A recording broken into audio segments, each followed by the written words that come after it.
Hey, let's go live tonight. Everybody, welcome. It's Monday. Welcome to the stream. My name is Stuart Davis, and I am a flawed man of God. I'm a deacon at a small church just outside of Richmond, Virginia. I'm not a pastor, not a biblical scholar, and I haven't been to seminary. I'm not trying to get you to join my church or donate to any special cause. What I'm here to do is talk about God, talk about Jesus, talk about the Holy Spirit, talk about Christianity, talk about the Bible, talk about a wide variety of Christian topics, current events, issues, and give you my perspective from it. One that I think is a perspective of your average Christian guy. I've been a Christian all my life, 40 years, non-denominational Protestant. Don't subscribe to any particular doctrine or denomination. I'm just in the Word every day, trying to do it better than the last. Some days I'll do it right. Some days I'll do it wrong. But either way, I'm going to be on here talking about giving you my takes, giving you my insights, thoughts, and feelings, and we'll see if that's enough to keep you around for more. So, if you are somebody who is new to Christianity or you are curious about it, maybe you are interested in learning what there is to know about Jesus and God and all of this. Maybe there is a voice in the back of your mind wondering if there's more to your existence than just your life here on earth. Welcome to the show. Glad to have you here. Hope you continue to tune in, and this can act as a very amateur primer, a very lay approach to the faith, maybe one that is more comfortable to you, where it's a very relaxed setting, very very informal discussion, and it is a discussion because I'd like for you to give me your thoughts in the comments. And hopefully with that, it will help you move along and become a Christian and start that relationship with God. Get you going to church, and maybe you'll run into somebody like me. Hopefully you will. Less awkward though. Um, but that's what the initial point of this show was all about. Outreach. If you are already a Christian and you just enjoy Christian topics, discussions, and chatter, welcome as well. You'll love the format here, probably. We run this very similar to a Wednesday night study group or a Sunday school. It's very, very familiar. We've got a handful of folks who come in and spend each night in the chat. And I encourage everybody, whether you are a Christian or you're just wanting to learn more, to be part of the group. We'd love to hear from you. What am I getting right? What am I getting wrong? What are we discussing that you maybe have some experience with? Maybe you can relate to it in some way. Maybe you have something we can all learn from. And that would be fantastic. So welcome on this Monday. How's everybody doing? It's about a minute late. Chat's really quiet tonight. Everybody's got a case of the Mondays. I was a little late tonight. I was booking my tickets for the Road Rage in Philadelphia in April. I will be there. I will have a table according to the seating chart. We'll see we'll see what it looks like when we get there. But yeah, if any of you guys are interested in making it out, I'll be happy to see you and hang out with you, share a beer or a drink with you, and yeah, and just and enjoy the show. And apparently, my cat has come to join us as well. He's going to sit on the armrest.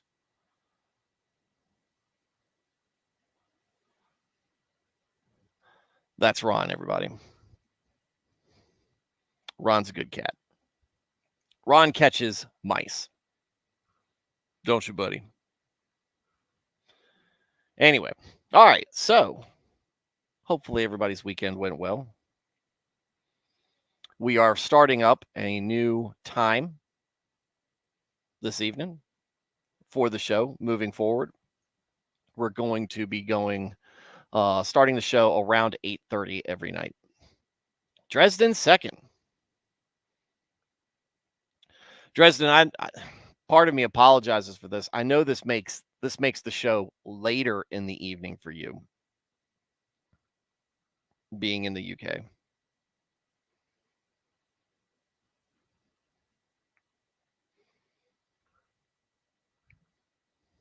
I can see him now in the camera screen, like staring at me, like expectingly.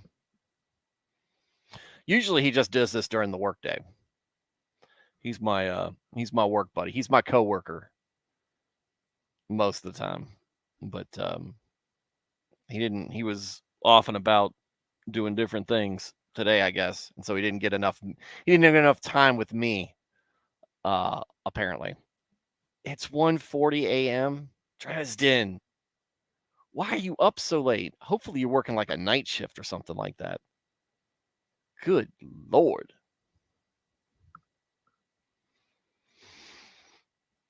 The commitment to making the show, Dresden,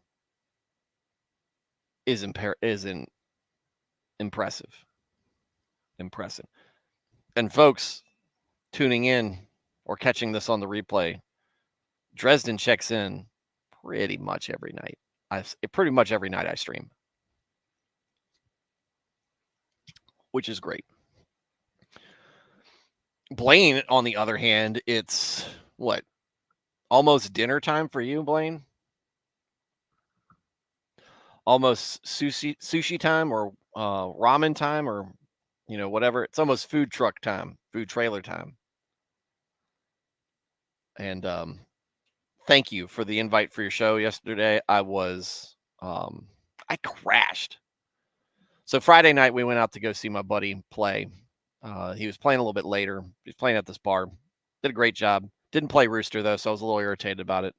He needs to play Rooster. He does a good job. But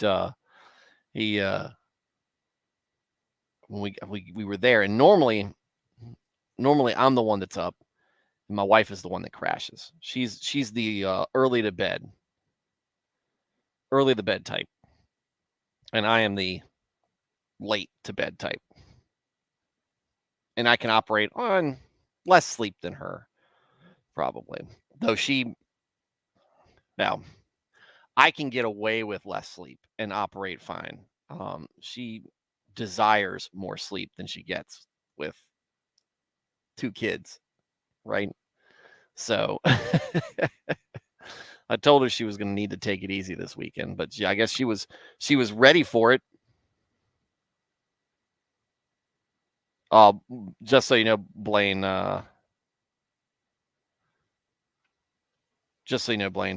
I'm not getting on Twitter for Lent. So anything you send me over Twitter, it's going to be like well into April before I see it. Or maybe around April. Around April is when the time I'll see it.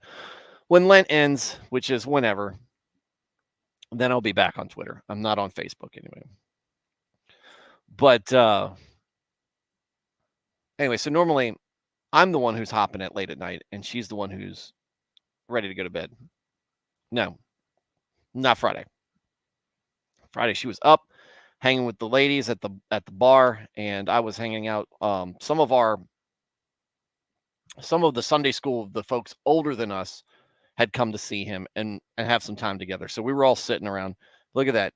A Sunday school and a half hanging out at a bar together watching secular music. Oh no. You can have fun as a church culture. And when I say this, I will openly say the church I'm a part of is special. It's special to me. We have a special culture, special bonds, special friendships and ties between us. We're very tight-knit. But that doesn't mean we're the only church like that. There are plenty of other churches that are good and have this kind of camaraderie, but it's special to us. And so we show up, we see them there, and you're hanging out with family, listening to good music. And if you're with me, I'm having a cocktail or two. So near midnight, we decide My wife looks at me and she goes, dude, you are dragging. You're about to fall asleep. And I'm like, yeah, I'm very tired for some reason. She goes, all right. So we headed home.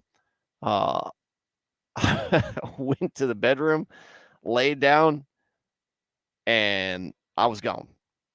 Wife said by the time she got into the room, I was allegedly snoring.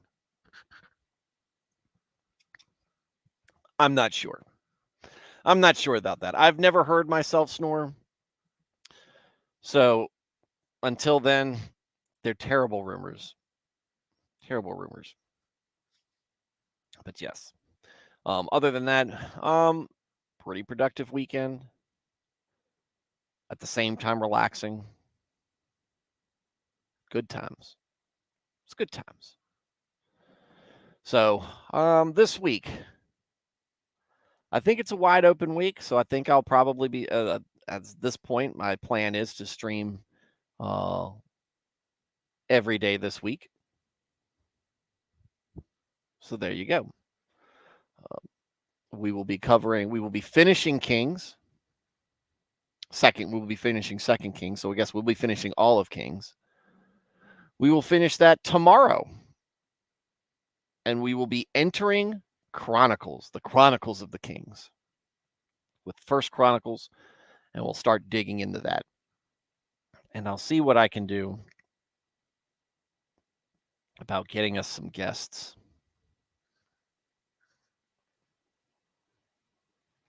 Sometime. It slows me down, and it is a bit of an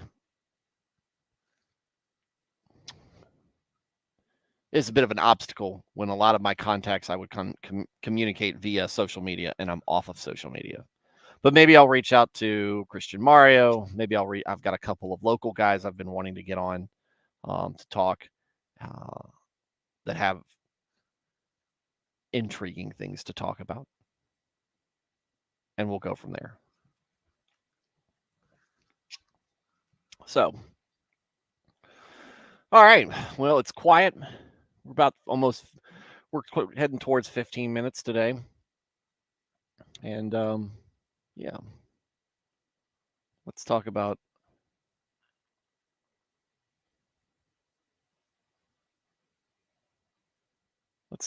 the Bible. When we last left,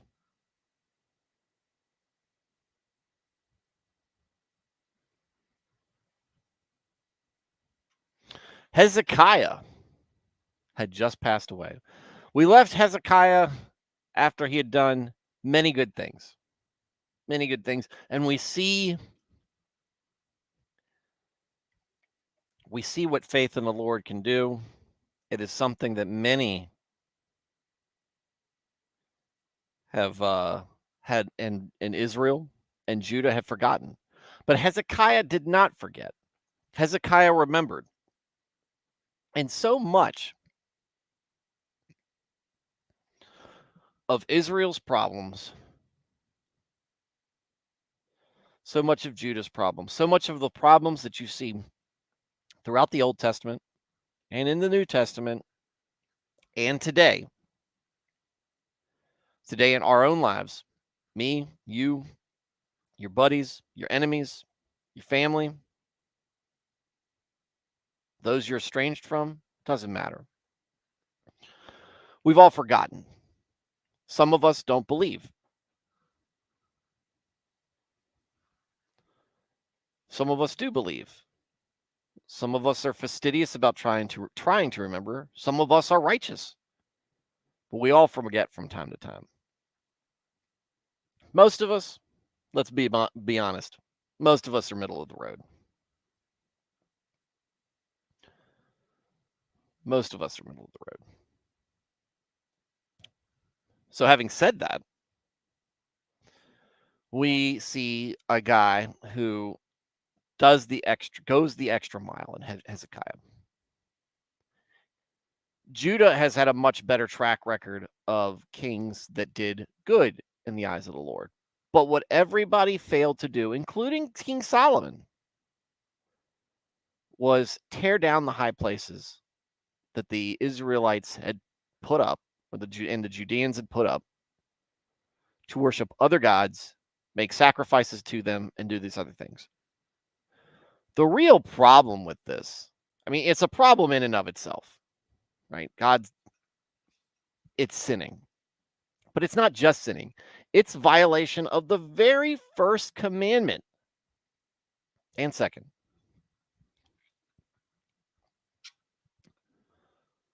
you will have no other gods before me. He is a jealous Lord. These other,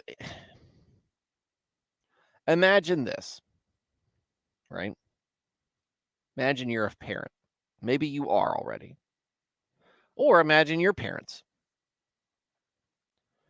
There's a kid. Parents love them. Parents do whatever they can for them. Trying to teach them, trying to bless them, trying to get them to understand what life's all about. And for the most, and they misbehave sometimes. Sometimes they're really bad. Sometimes they're really good. But one of the things that they tend to do is pretend they have other parents too. And they share their gratitude, and they talk to these imaginary parents. Some of the people they pretend are their parents are bad guys. Just absolute terrible people. People who don't have their best interests in mind. People who are trying to groom them. Groomers. Let's put it out there. Let's say groomers are out there. Oh, wow. I just got a ton of messages.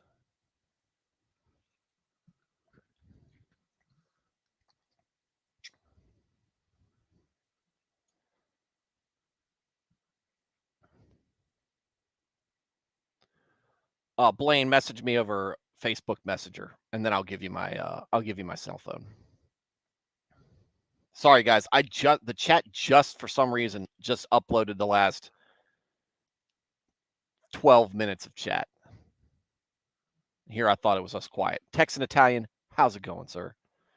You know how to catch a mouse? Click bait. Set cat loose. Do you have a problem? You kid's got pretends he has imaginary parents. He still acknowledges that you were there sometimes. Sometimes he pretends you're not. Sometimes he's got imaginary parents. He's got little dolls that they've made up, and they're talking to them and listening to them and pretending that that's their parents. And then they've got groomers out there that they pretend to be their parents, grooming them to be bad people. And that's exactly what many of them do. How would that make you feel as a parent? Would it make you feel a little pissed off? Because you did whatever you could. You said, look, just kind of like the Garden of Eden, right? Just don't eat the fruit of the tree of knowledge. Don't worship other gods. It's a very simple principle. I don't know what culture was like that back then. I don't know what the draw was for that. I think the biggest problem for us these days, aside from the other religions out there, but the biggest problem for Christians is that we have too many distractions from the faith. And I think that's a good thing about Lent. But they've got these things, even the good kings have put up these high places, or have left up these high places. Who knows why? Out of fear, out of faithlessness, out of laziness, whatever it is, whatever's causing it, they don't do it. Hezekiah comes up and he says, nope, we're taking it all down. We're taking it all down. And in the midst of this, Israel, who has been nothing but decadent, nothing but sinful, nothing but faithless to God, and not only worshiping in the high places, they're worshiping everywhere. They have some of the most evil kings and queens with Jezebel.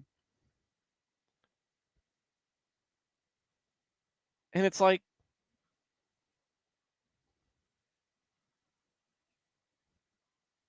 they don't care. So, in the midst of this, like I said, God decides, all right, Israel, I've had enough of you. I'm going to give you over to the Babylonians. Have fun. And so the invaders come in, yank them out, drag them out of Israel, and put them in refugee camps. Right? So once they're done with that, they come to Judah. And they start trying to coax out the people. And they make their threats and they make their pleas. But basically what they end up is like, look, we're coming in there, whether you like it or not. Jerusalem's going to fall. Judah's going to fall. God ain't going to help you. None of these other nations we've conquered, their gods haven't helped them. Your God didn't help the Israelites. We're coming in. Like it or not. We could do it the easy way. We could do it the hard way. God tells Hezekiah, stand firm. I'll get you out of this situation.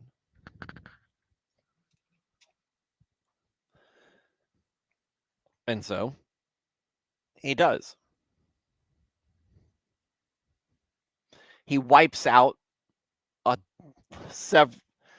many thousands of troops for the invaders.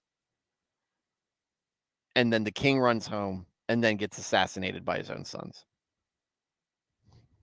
By the sword, which is exactly how God said it was going to happen. Guy's going to run home and then he's going to be killed by the sword, cut down by the sword. So with such a deed, certainly when Hezekiah passes on and goes to rest with his ancestors,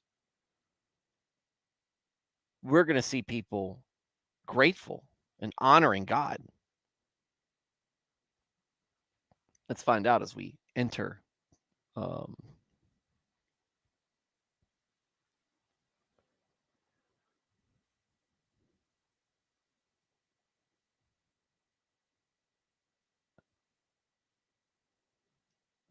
It's okay, Emmanuel. We haven't got into the reading yet. All right, now it's better. Now I'm feeling better. I was getting to feel lonely and neglected, guys, but I had Dresden and I had Blaine and then Texan Italian, and now Emmanuel Osorio and Porcupine are here. We'd be good. Dresden said, I work in a pub. You guys are late. We can't be, well, I think in Virginia you can't serve alcohol past midnight or 2 o'clock. I don't know. Can't remember. I'm usually not out that late anymore. Alex getting ready for work. Oh, we got the night shift in here. That sounds like some third shift action right there. Well, now it's a party, guys. It was just a casual gathering of a handful of friends. Now it's a party. We were just talking about how great an example Hezekiah had been, and how wonderful an example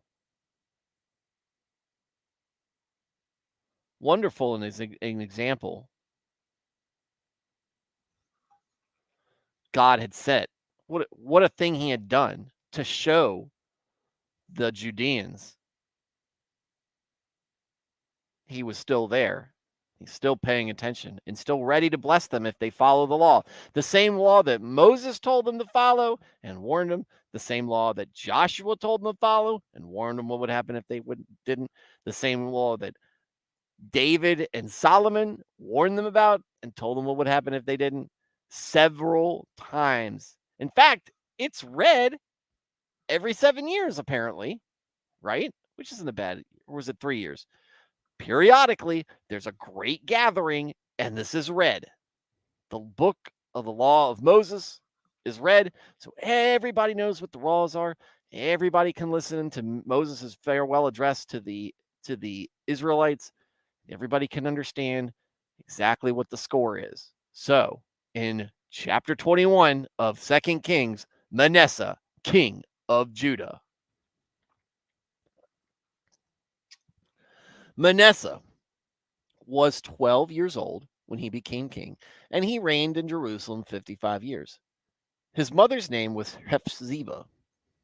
He did evil in the eyes of the Lord, because of course you do. Of course you do. Following the detestable practices of the nations the Lord had driven out before the Israelites. He rebuilt the high places his father Hezekiah had destroyed. He also erected altars to Baal and made an Asherah pole, as Ahab, king of Israel, had done. He bowed down to all the starry hosts and worshipped them. He built altars in the temple of the Lord, of which the Lord had said, "In Jerusalem I will put my name." In the two courts of the temple of the Lord, he built altars to all the starry host. Oh, okay. Let's just pervert the whole thing.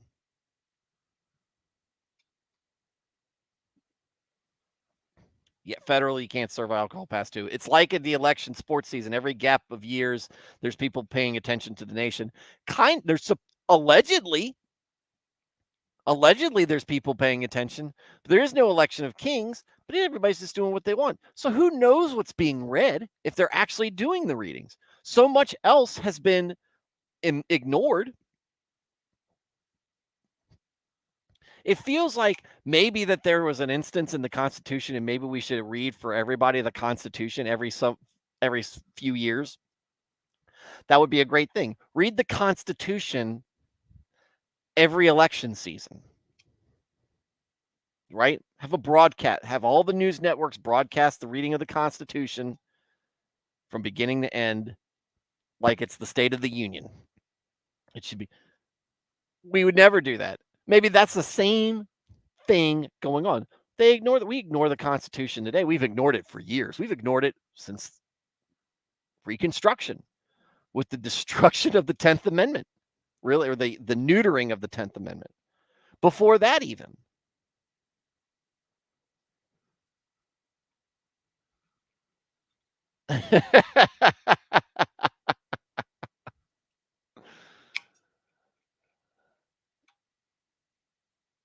That damn demon is back. Why not? Like father, like son. Yeah, I know, right? I mean, it's like,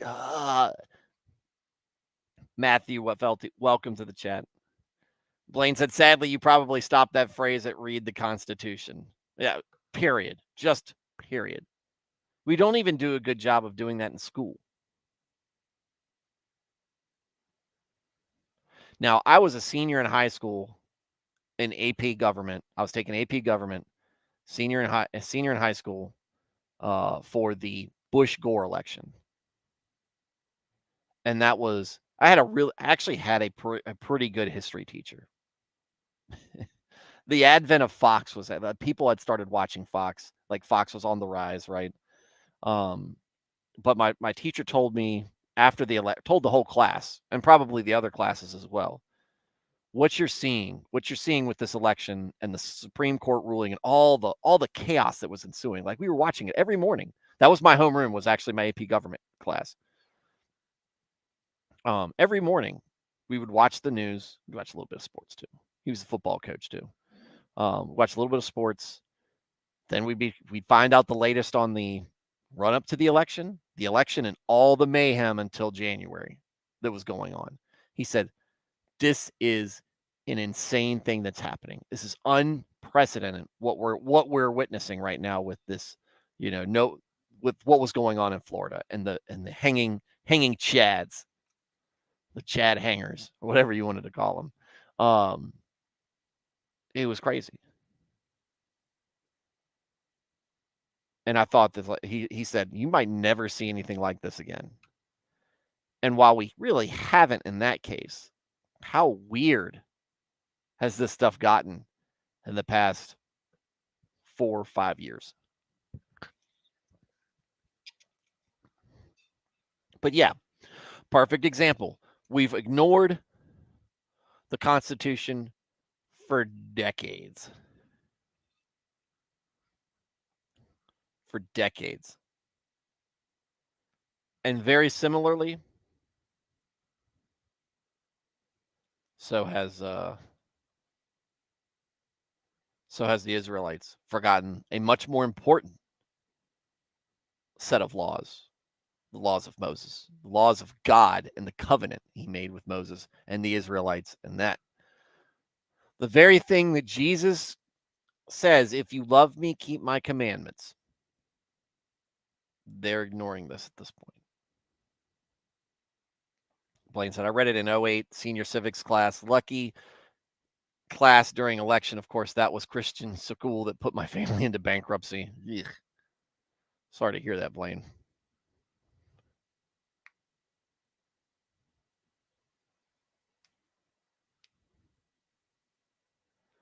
But that's what that's what we're doing. And not only does, look, he doesn't, the intentionality, like everything is passive. When you have the good, when you have the good kings and they just don't do it, you have a passive acquiescence, right? We know they're there. We're just not doing anything about it. And again, for whatever reason.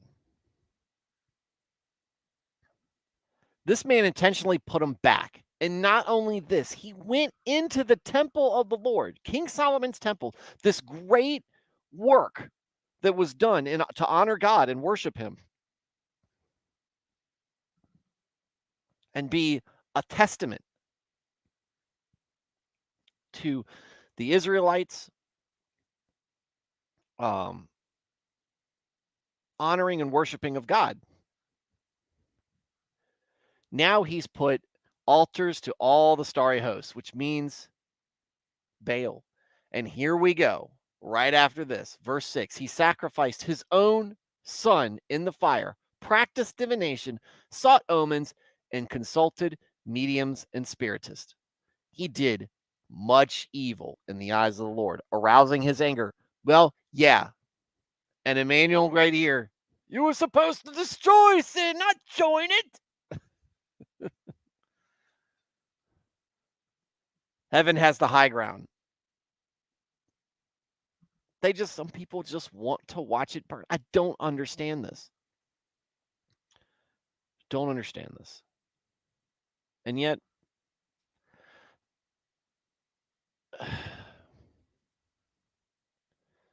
there's so much weird, evil. Like, some people do bad things out of desperation. Theft, right?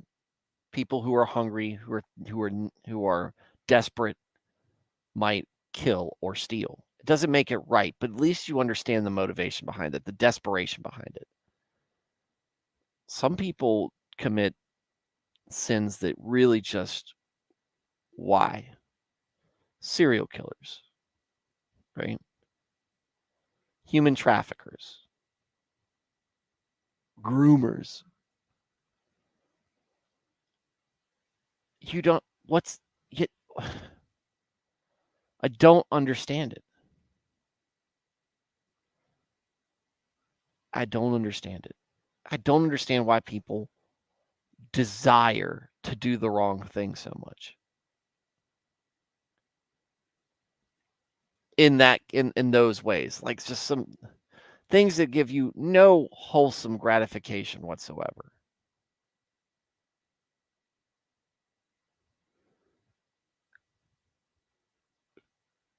Not things that are done out of ignorance, not things that are done out of desperation, but just done because they think it's good. They not like, hey, I'm doing this. I hate that I'm doing this, but I'm doing this. They do it because they want to do it. They do it because they think it's okay. They do it because they feel justified, like they've earned it. People act that way. I don't understand it. So much of that is anathema to me. And maybe I'm not being introspective enough into my own sin.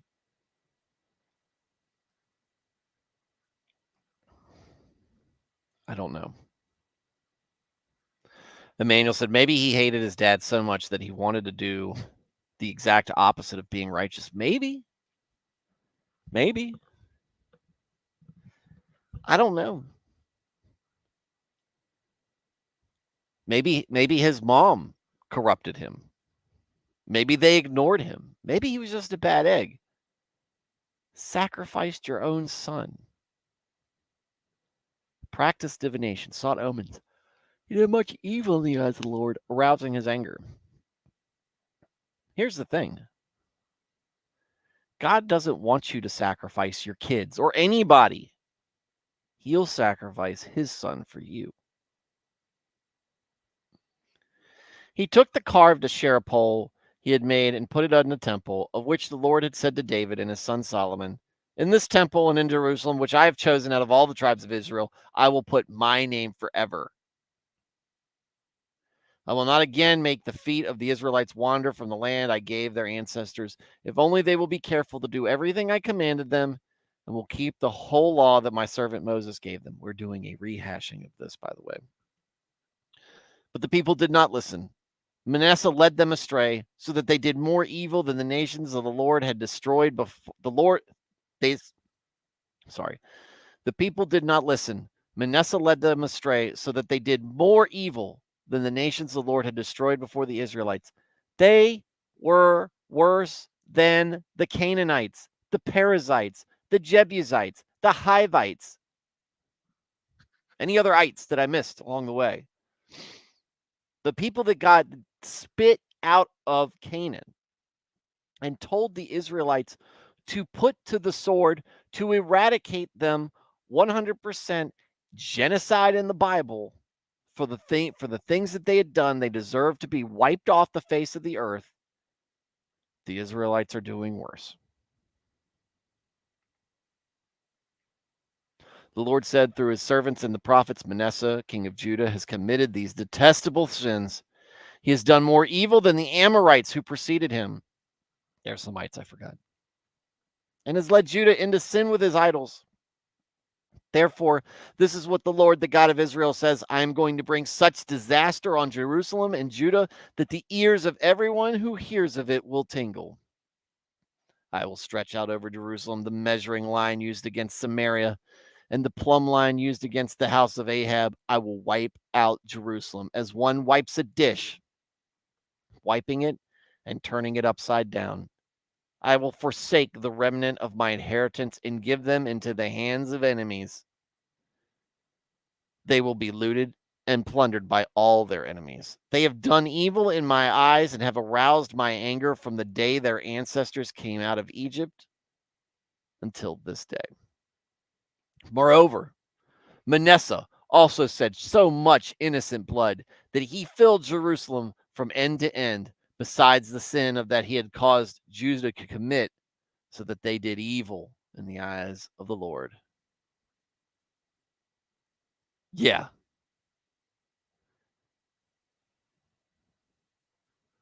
Where's the hold on. Let me see if I can find it. I'm probably going to get a copyright strike on it. I don't care. I'm not a monetized channel. um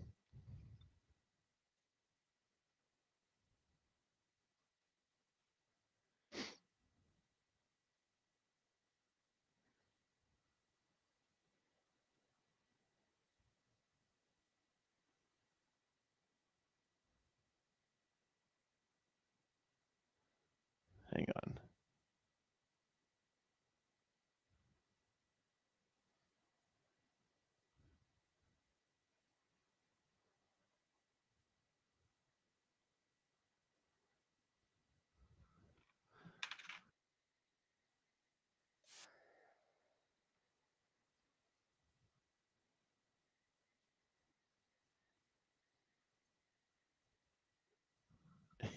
I love this. I love this scene. Replay blocked on all countries. um let's see.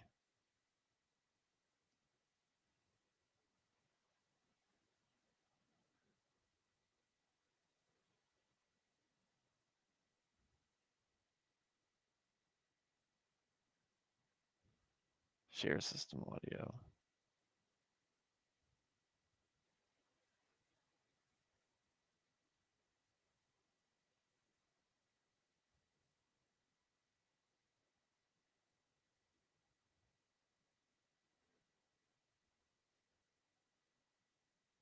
Jebediah Freeman, after a lifetime of odd adventures and strange mishaps, decided to spend his last days in the warm embrace of suburbia. So he moved to his perfect house and his perfect neighborhood. But he was still searching for his perfect woman. For what reason? I have no idea. This is not part of it. I thought, never mind. I want candy! Damn it, I hate you! You're ruining my life! Remember our agreement? Bitch, We have an candy! agreement about I how we want behave in the store, candy! Herbert. Give me candy! Give me candy! I want candy! Uncandy marshmallows! Give it to me! Give it to me! And I want pasta!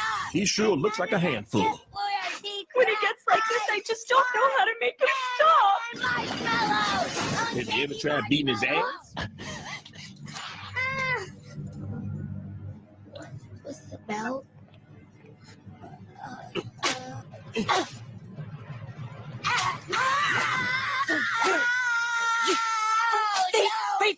must have lost your goddamn mind.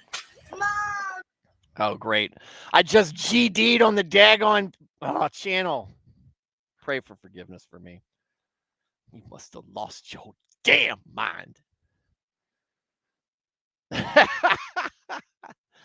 What God's getting ready to do to Judah. I was watching this show.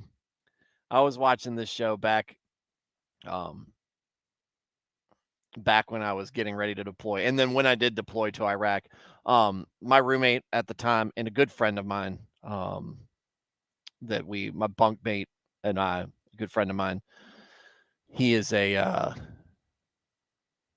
he is the one who introduced me to that show. I was the only white guy in my room in Iraq, and my bunkmate beforehand, when we were doing all of our training beforehand, he was black and introduced me to the beauty of Boondocks. Love that show. I mean, it's got its perspective, right? It's got its perspective, and I agree with some of it. Some of it I don't. But much like Dave Chappelle, it gives it to you very honestly from that perspective, and it's not afraid to it's not afraid to put blame all over the place, even with itself. But that's such a great.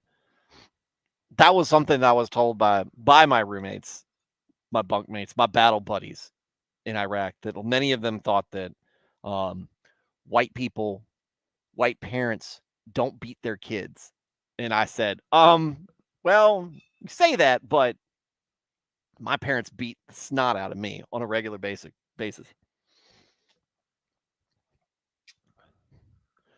You grew up in Compton? Woo! I grew up in farmland. So, but again, I think it is. I think I one of the things that I think that my fellow whites struggle with is disciplining. It's disciplining. My kids are energetic and rambunctious, and they can be a handful. Most of the time, that's at home.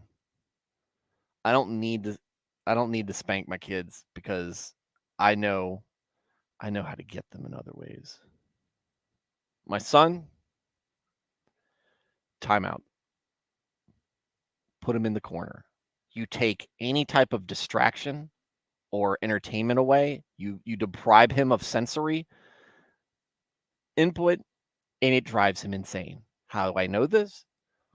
Because as much as my parents spanked me, the person who had me figured out was the lady they put me to daycare with, and she would put me in the corner, and it drove me nuts. I'd take a beating all day. Spanking with a belt, it's gonna hurt for a minute, and then I'm right back to playing with my Matchbox cars, crying after. You know, you get the after cry after the spanking. You know, you're doing that, but I'm still playing with my Matchbox cars, still running. Maybe I'm playing outside, doing something else, but it's over with. The spanking happens, and it's done. Timeout lasts forever. Timeout is eternity. Timeout is hell for especially for an ADHD kid. We consistently seek out distraction. And if we can't get it and we're just sitting there, time stops. It's like the scene in Constantine where he's in hell for like 20 seconds, but it's really 30 years. That's what it feels like. My daughter, she just hates me. She just hates the fact that if me or her mom are disappointed in her. She cannot stand it. She cannot stand that she has let people down. It hurts her soul. So,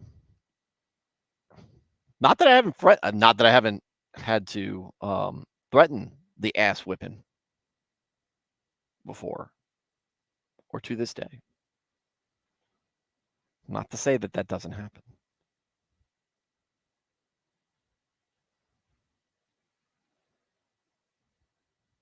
Seasons 1, 2, and 3 are so good. They are.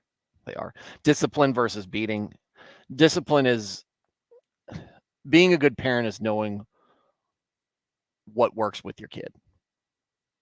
It's paying attention. It's not just going but to whatever standby you think is right. It's paying it. You got to pay attention to what works. And once you know what works, they're going to try to emotionally manipulate you out of doing that. You've got to be parenting requires its own discipline. You have to be disciplined to do it.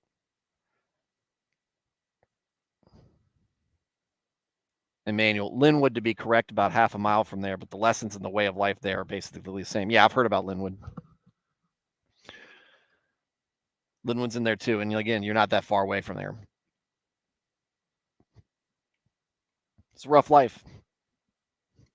I try to tell my kids how good they have it because of the sacrifice my grandparents made for my dad, specifically my grandmother. After my grandfather died, this is all before I was born, when my dad was young, to get him out of the city and into the farm, what is now suburbia, but was now very, very rural Virginia. And the sacrifices my parents made to raise me as much as they could and take me to church, and the sacrifices, the discipline I have to show, that is the love that I feel for my kids, to do what I can for them so that they don't turn out to be like this jackass Manasseh, that he shed so much innocent blood that he filled Jerusalem from end to end. As for the other events of Manasseh's reign and all he did, including the sin he committed, are they not written in the book of the annals of the kings of Judah? Manasseh rested with his ancestors and was buried in his palace garden in the garden of Uzzah, and Ammon, his son, succeeded him as king. Now, if only Ammon, who apparently didn't get sacrificed like the other sons and possibly daughters, maybe he should have hated his dad so much that he tried to be the exact opposite.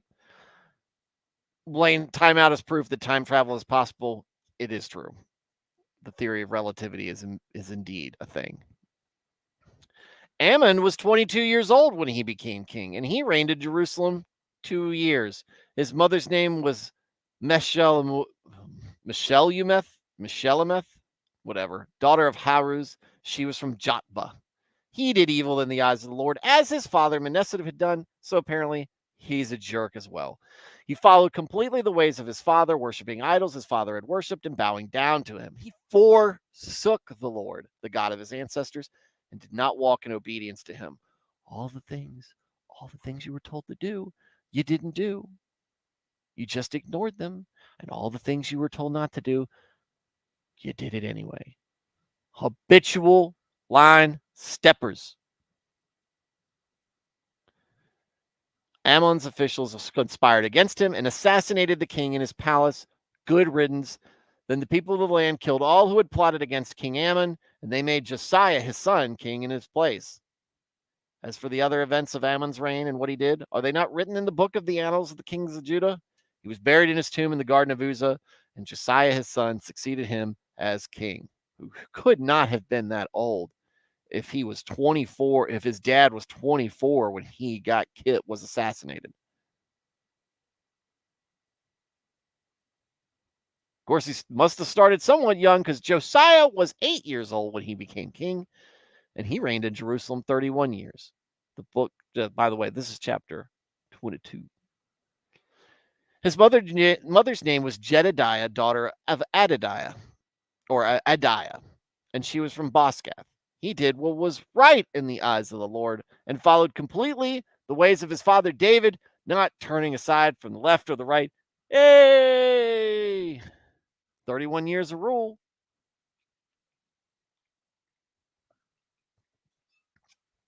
Of course, Manasseh got 55, and he was an idiot, but maybe Josiah's mom, maybe somebody had a real come to Jesus meeting with themselves and the Lord and decided to do right. Maybe they just hated all the evil that was done. In the 18th year of his reign, King Josiah sent the secretary Shaphan, son of Azaliah, the son of Meshullam. Why are we doing this? I thought we were past all this after Joshua. Sent the secretary Shaphan, son of Azaliah, the son of Meshullam, to the temple of the Lord. He said, "Go up to Hezekiah, the high priest, and have him get ready the money that has been brought into the temple of the Lord, which the doorkeepers have collected from the people. Have them entrust it to the men appointed to supervise the work on the temple, and have these men pay the workers who repair the temple of the Lord, the carpenters, the builders, and the masons." The masons. Also have them purchase timber and dress stone to repair the temple, but they need not account for the money entrusted to them because they are honest in their dealings. Hilkiah the priest said to Shaphan the secretary, "I have found the book of the law in the temple of the Lord." He gave it to Shaphan, who read it. Then Shaphan the secretary went to the king and reported to him, "Your officials have paid out the money that was in the temple of the Lord and have entrusted it to the workers and supervisors at the temple." Then Shaphan the secretary informed the king, "Hilkiah the priest has given me a book." And Shaphan read from it in the presence of the king. It's okay, these masons aren't free. Alex said 24 seems to be middle age back then.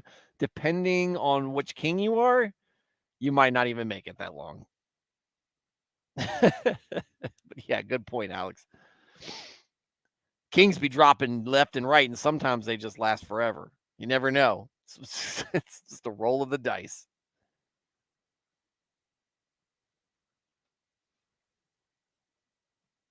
This chapter is basically like the stink meaner possessing Tom to do evil with the wholesome people. Maybe there's some inspiration there. So King tells Shaphan, "Go out, get all this stuff, get all this business handled with the temple, and get with the high priest about it." So he gets with the high priest. The high priest says, "Hey, yeah, okay. By the way, we found the book of the law, like the book of the law of Moses in the temple. Here it is." Boop. Shaphan's like, "Oh, cool. This king's going to love this." Goes back, makes his report. "Oh, guess what? We also found the book of the law." He reads from it in the presence of the king. When the king heard the words of the book of the law, he tore his robes. he gave these orders to Hilkiah the priest, Ahikam, son of Shaphan, Akbor, son of Micaiah, Shaphan the secretary, and Asaiah the king's attendant. Go and inquire of the Lord for me and for the people and for all Judah about what is written in this book that has been found. Great is the Lord's anger that burns against us, because those who have gone before us have not obeyed the words of this book. They have not acted in accordance with all that is written there concerning us. Finally!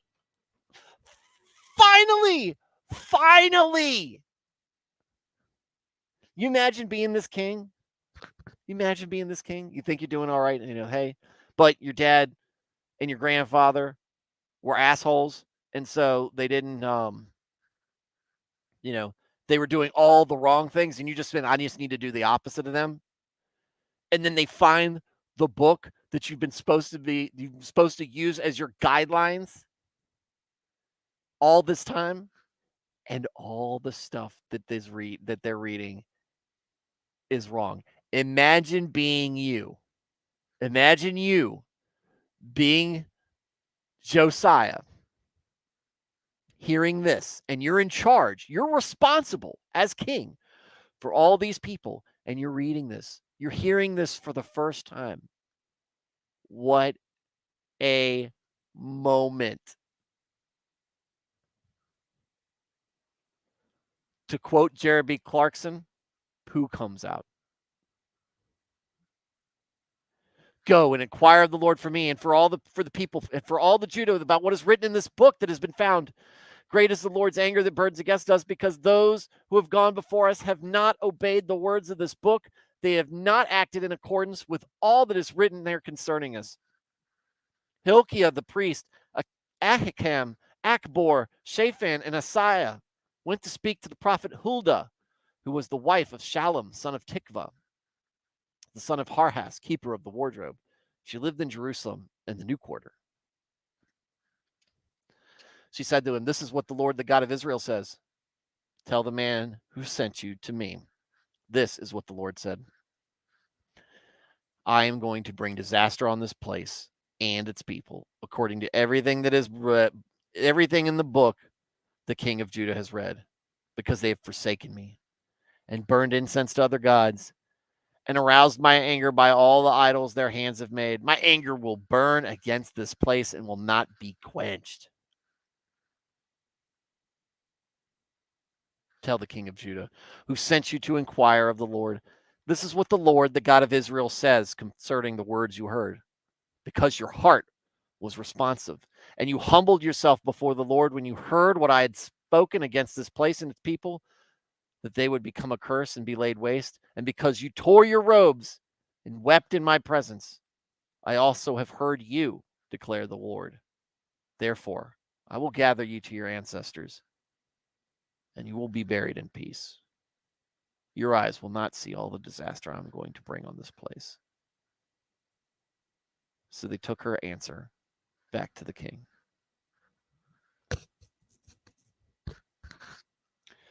It's too late now, Josiah. It's not the first time God said that about dire consequences. Judah is going to fall. Can't stop it, Josiah. But I see your efforts. I see your heart. I see your soul.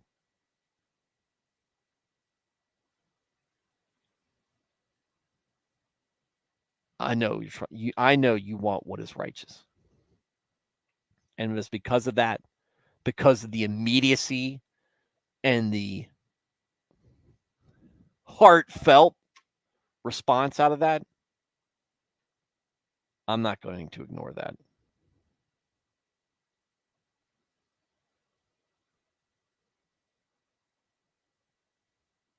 I'm not going to ignore it.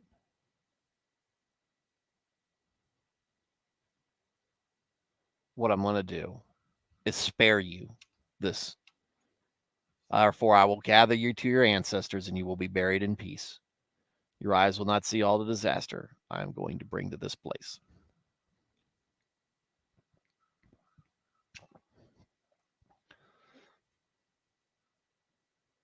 I'm gonna rephrase this, Emmanuel. I'm gonna do you a mercy because these people did a bad.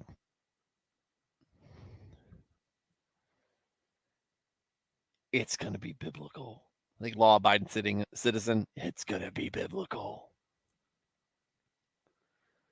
But yeah, what Emmanuel Osorio says, now that's a good head on his shoulders. That's right. The man who understands. The book says it. Oh my gosh, we haven't been reading from the book. It's the opposite of the Mummy. You mustn't read from the book. No, you must read from the book to avoid the disaster. But not just read from it, like what we're doing, not just read from it, put it in action. Put it in there.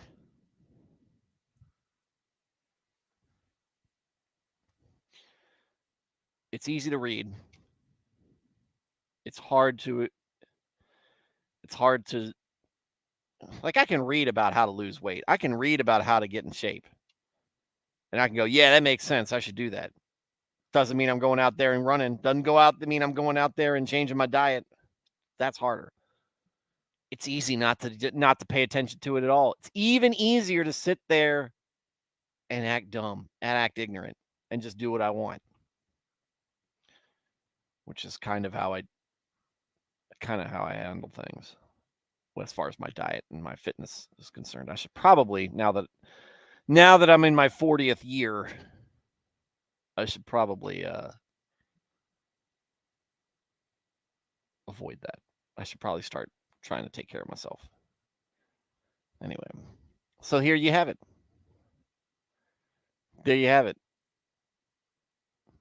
Have you tried beating his ass?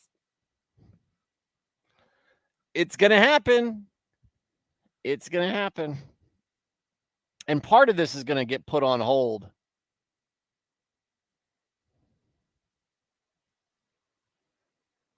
Part of this is going to get put on hold.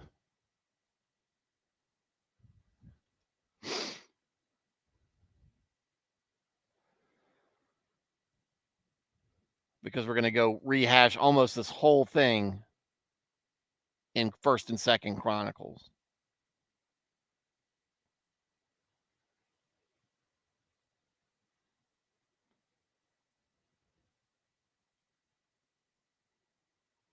But then we're going to get into Ezra and Nehemiah. And now we're going to be right back into where we left off. But I guess we've got more to learn about Josiah. I gave up midnight snacks for the beginning of this year. Blaine. Need your judgment here. I did 40 days without sweets. Anyway. Nico, I saw you pop in here. What have I walked into? This is my favorite avatar, Nico. Never change this avatar. That's the best.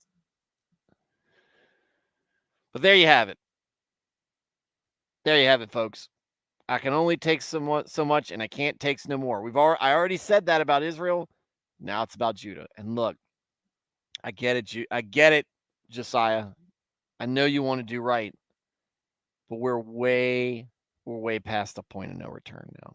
I got to do something.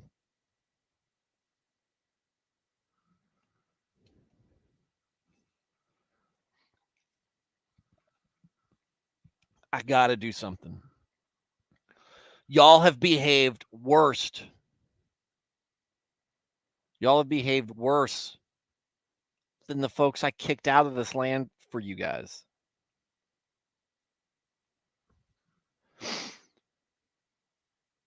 There's got to be a reckoning. And there we go. All right. So, for you guys, again, since everybody's here, like I said, I've purchased my tickets tonight for Road Rage in Philadelphia. I'm going to be down there meeting up with Nick and another friend of mine and my brother. And, hopefully my brother will be able to make it. If not, I'll have a free ticket for somebody. but he should be able to make it because it's on a Saturday. But yeah, it's gonna be a blast. Looking forward to it. The plan is tonight to stream every night this weekend, to stream every night this week. So we'll be well in the first Chronicles by the time Friday night stream comes around. So think of what off-topic thing you want me to talk about. We'll see what we can do. And there we go. All right, folks. Thank you, everybody. Awesome job. I was starting off so quiet, and then all you guys showed up. Except for Blaine, who was first. And Nico, this is the quietest you've ever been.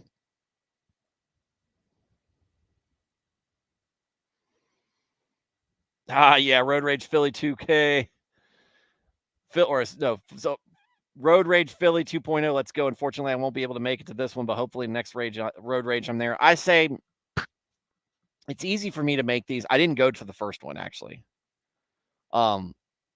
Because none of my folks were going to be there. I don't watch the Dick Show anymore or listen to the Dick Show anymore. It was fun, and I think that Dick Masterson's hilarious at times. We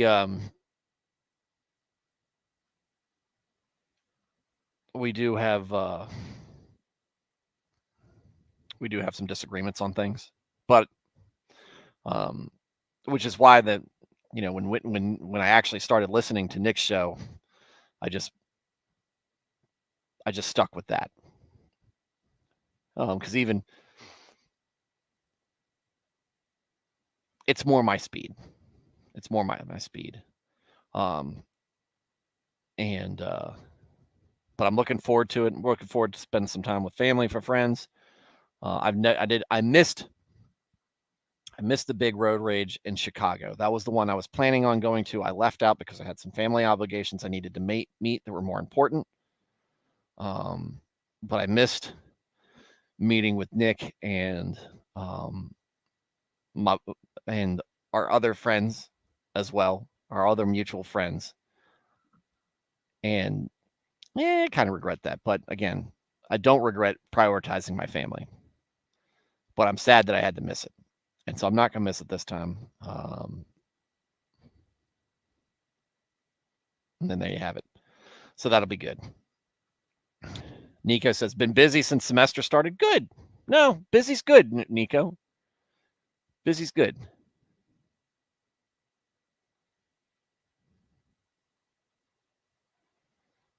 I've got Alex said I got audiobooks to catch up on. Yeah. Emmanuel said, Dick is just a spicier version of, I'm assuming you mean Nick, and he has chilled out over the years, so I can see why people don't listen too long. Or Nick is a spicier version of Dick. Chill out. Well, part of it is, number one, Nick and I have been internet friends for many years, and so I know him. I want to support him. I want him to be successful as somebody watching a guy he likes find success. And a lot of our views align on a lot of issues. We disagree on some others. But I like his approach a lot of times to things. And so that's, kind of why we've gotten along. But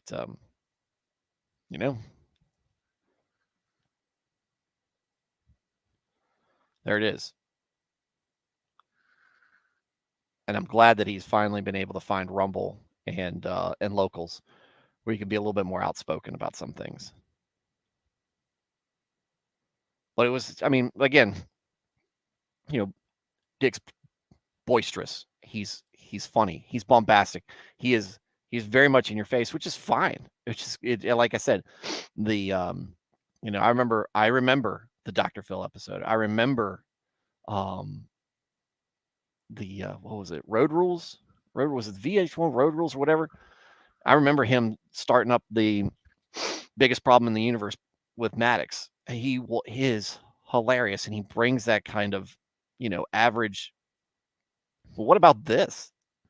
You know, a little self-deprecating, not afraid to just put his opinion out there without worrying that if people aren't going to like it, but at the same time, not just nailing other people who disagree.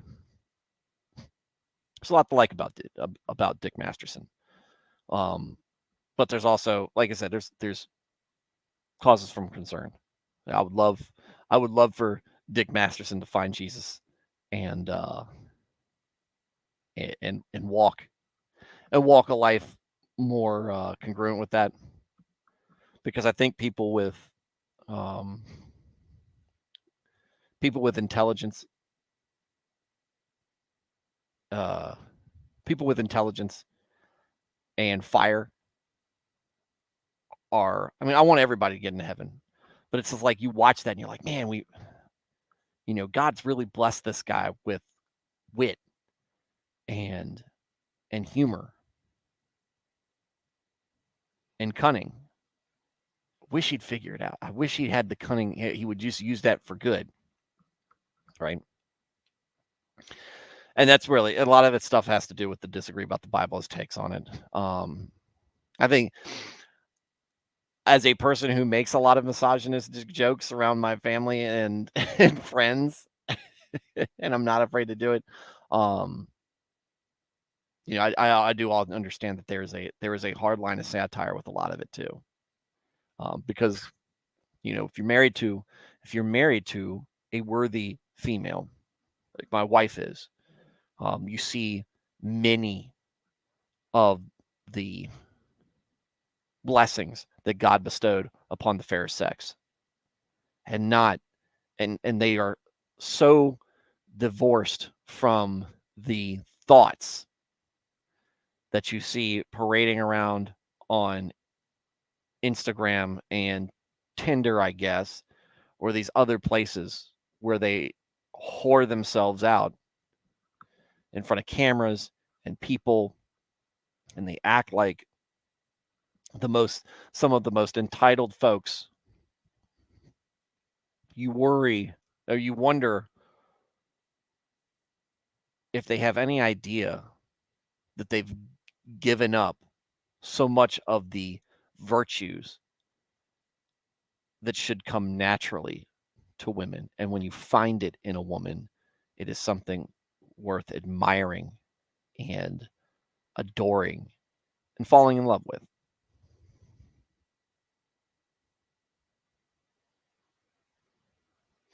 They're there. But I also understand that a lot of the satire is directed at the women who have forsaken those virtues and don't take that stuff and don't find value in it because they don't find value in themselves. So I think that's funny. I think a lot of his satire is funny because he gets the outrage out of that. And then obviously many women aren't going to understand that level, because my wife can tell you that she probably has seen on the news and understands that some women will just not respect themselves or their bodies or any of that stuff. But I'm not sure if she's aware of anywhere near the level of debauchery men and women both have resorted to in social media, outside the cozy confines of Wholesomeville.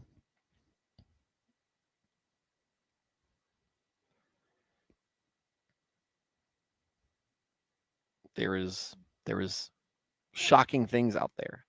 And Emmanuel, I think you speak to it sometimes in your chats. I think maybe that's a huge thing, a huge culture issue that we see that has started in the cities and has been working its way through suburbs and rural areas.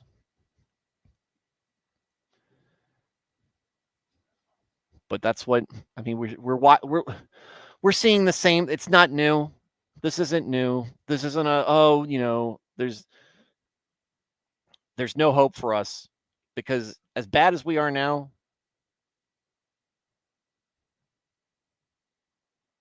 um,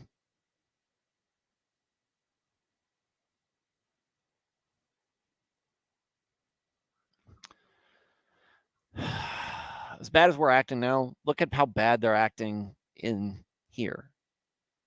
God, look, like I said, the reckoning is coming, and the reckoning might be coming to this. So there you go. I said, Emmanuel said, "Yeah, man, Nick is great." I meant to say Nick. I have more personality of Dick, so that's why I jive more to Dick show. I said I've watched it that much. I haven't really watched it much since a lot of the Facebook drama went down. Facebook group drama went down. It just faded away from it. I have a good friend that was kind of a couple of friends that were kind of stuck in the middle of that. And it was nothing that he did, but it just gravitated away from it. But I was there at the beginning. But I do disagree about the Bible and his takes on it. Yeah, I figured you would. It would be odd to be here if you didn't. There's a pastor with a very funny take that says, "May you and your peace sleeve may go to hell." Look it up. It's hilarious. I'm like, all right. Porcupine, take it easy, sir, as always. Emmanuel said, "No, I'm getting a doll. Screw that. But I'm way past the doomer outlook, and I'm going to be faithful to God. But I'm not going to be shamed because I won't participate in this messed up world." That is good. This outlook right here, right? I'm going to be faithful to God. There's no but after that, actually. So I wouldn't even put the but there. I'm going to be faithful to God. I'm not going to be shamed because I won't participate in this messed up world.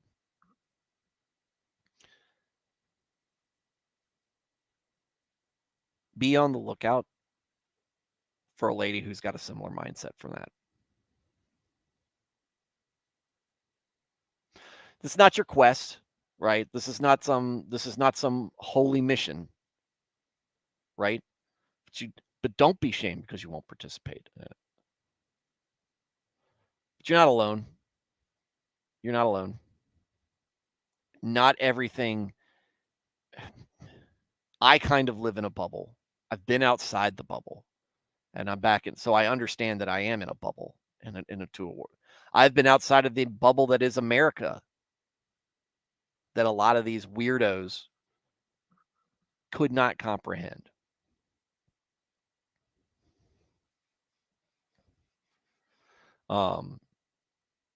Could not comprehend and could not exist. They can't even. They can barely. That's part of the reason our society is so much in a bubble that is why we have so many of the problems that we have. That people are so freaking grateful for what they have, and so life is so easy for them that they have the desire to make it difficult for themselves.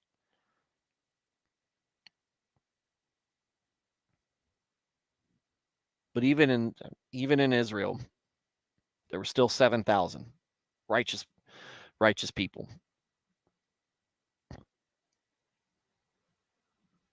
Emmanuel, maybe you're one of them. You seem like one of them. One of those righteous people. It wasn't 7,000 righteous men. Just saying. Keep your eyes open. Keep your eyes peeled.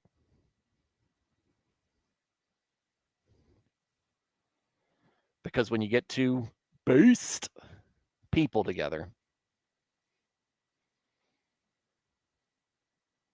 you'll enjoy the life that comes out of that. And it's a difficult thing to say. It comes off difficult for like, oh, you just don't know. Being a dad, completely puts into perspective, proper perspective. For me, it worked for me. Put in great perspective, God, and help me focus more on it. And,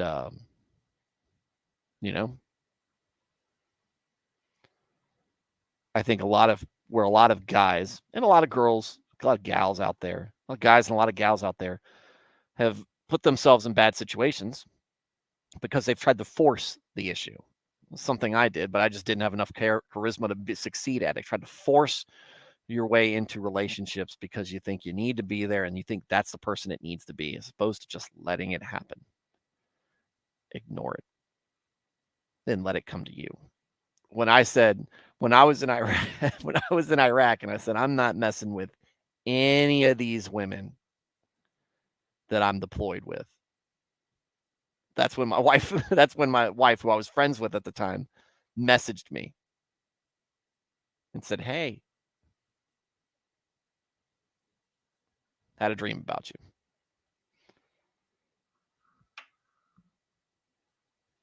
And we started taking things a lot more seriously from there. And it wasn't without some bumps. But one of the things I talked about in Sunday school last week, if you knew, because those of us are there, some of us have had some very bumpy roads to get there, and some of us have not. But we're all parents, and we're all in a good place. And we're all parents, and we're all in a good place.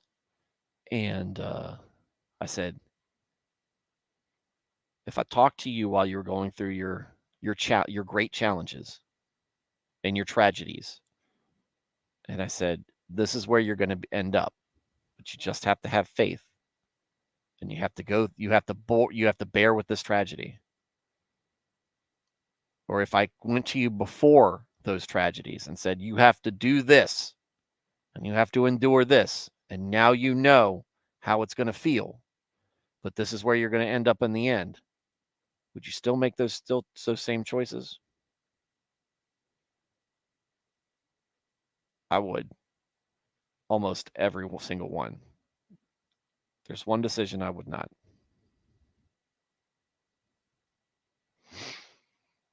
But every mistake I made,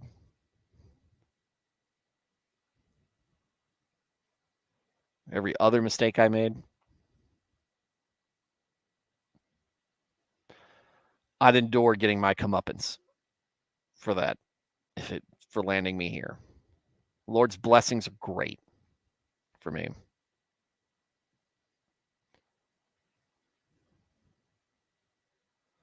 I'm going to get to that in a second, Matthew. I'm going to read these. Manuel, no, it's nothing new, but as we can see, the Old Testament shows it was really bad, but it's a cycle. It is a cycle. I try to tell everybody that. It is a cycle. I agree with you, Emmanuel. There are 2 episodes you need to see at least from Dick Show when he gets Dollhouse Phil on, and the episodes with Waifu Watchers. I've listened to a little bit of Dollhouse Phil. It's jaded, right? And I probably would laugh during a little bit of it, and part of it I would probably be sad about some of it too. But yeah, I've talked. Dollhouse Phil it's hilarious when I've caught him on Nick's show. It is. It's very jaded. I try to be, but like I tell everyone, I'm not a good man. I'm just a regular dude who wants to live by the word of God and enjoy my freedom. Well, I mean, that's kind of good. Matthew said, what do you think about the idea of not dating until you're ready for marriage? Well, it depends on what you mean by ready for marriage.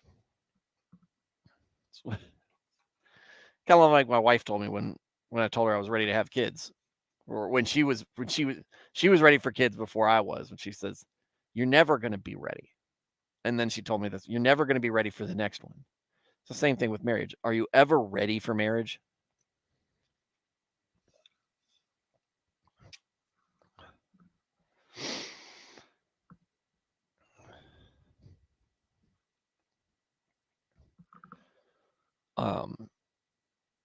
I don't know. I think that we're told to have our house in order, right? You want your house in order. Do you think you're mature enough? And here's the other thing too. I've seen people who are a complete disaster, and marriage has done nothing but make them a good person. I've seen people who are good, and then marriage has turned them into a disaster. because they just don't know how to do it. Some people just didn't know they needed, but they needed that responsibility to weigh on them enough to set them straight.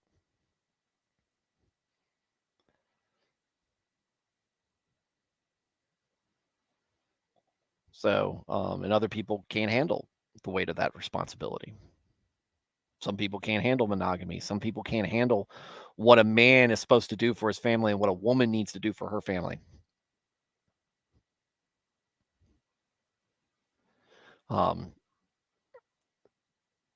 If you want to say if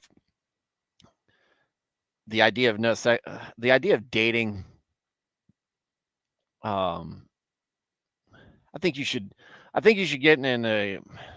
I think there should always be the possibility when you look at somebody you're dating, you're like, is this somebody that I could possibly see myself marrying? And I just need to get to know them more to decide if this is who I want to do. Yes. If it's like I'm just dating because I want something to do, I don't know. It feels like that could get you into some bad situations. So I guess my answer would be probably don't date anybody that you're not at least exploring the idea of marrying. And sex before and no sex before marriage is a positive thing. It's a wholesome thing. It's a commandment from God. So that's the way. So unequivocally, don't have sex before marriage. Some of folks, like myself, didn't listen to that. Me and my wife were neither me nor my wife were virgins when we started dating, and we did not stay celibate through our courtship.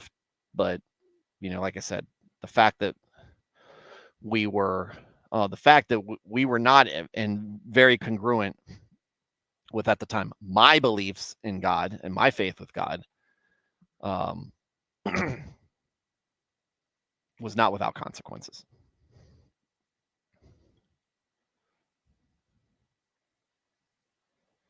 Like I told my mom, if she wants grandkids, to ask my little mother, because I know I can't handle kids. God bless. You never know. That more than marriage, I have seen parenthood, especially fatherhood, bring out the best in people when you care. And God bless you that you have kids, but that doesn't look like the path I can take. If it isn't, it isn't. What I'm saying is don't close doors. Don't say no way. Just go, this is what, and I'm Emmanuel, if you don't mind me asking, about how old you are, that might that might help some of my response to this. But what I would say is, for you seem keep your nose on the grindstone, keep doing the right thing.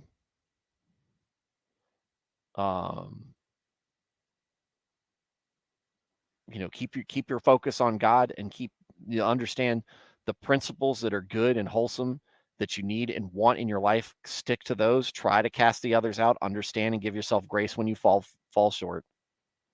I didn't have kids until I was 30, buddy. But